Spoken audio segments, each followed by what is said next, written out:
ఆ ఇద్దరికి మంచి స్నేహం కుదిరింది.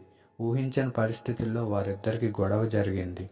తప్పు ఎవరిదైనా క్షమాపణ కోరాడు ఒక మిత్రుడు. కానీ దాన్ని తిరస్కరించాడు మరో మిత్రుడు. పంతం, ఈగో, కోపం వీటిని చూసుకున్నాడు ఆ మిత్రుడు. అయితే కోల్పోయిన స్నేహాన్ని కోరుకుని తనకి దగ్గరవ్వాలని ముందుకు వచ్చి మిత్రుల్ని తిరస్కరించిన ఓ మిత్రమా, వీటన్నిటినీ విడిచిపెట్టి చూడు మిత్రమా.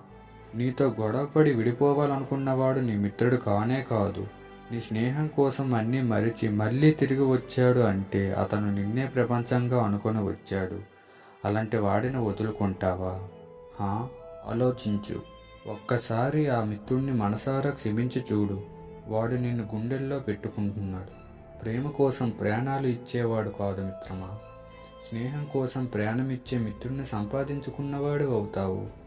నీ మిత్రుణ్ణి కంటిలో కన్నీళ్లు నింపుతావో, వాడి పెదవుపై చిరునవ్వు మెరిపిస్తావో అంతా అంతా నీ చేతుల్లోనే ఉంది.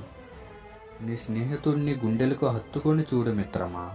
వాడి కళ్ళల్లోని సంతోషం, పెదవిపై చిరునవ్వు, అంతకు మించి వాడికి కానుకగా నువ్వేమివ్వగలవు?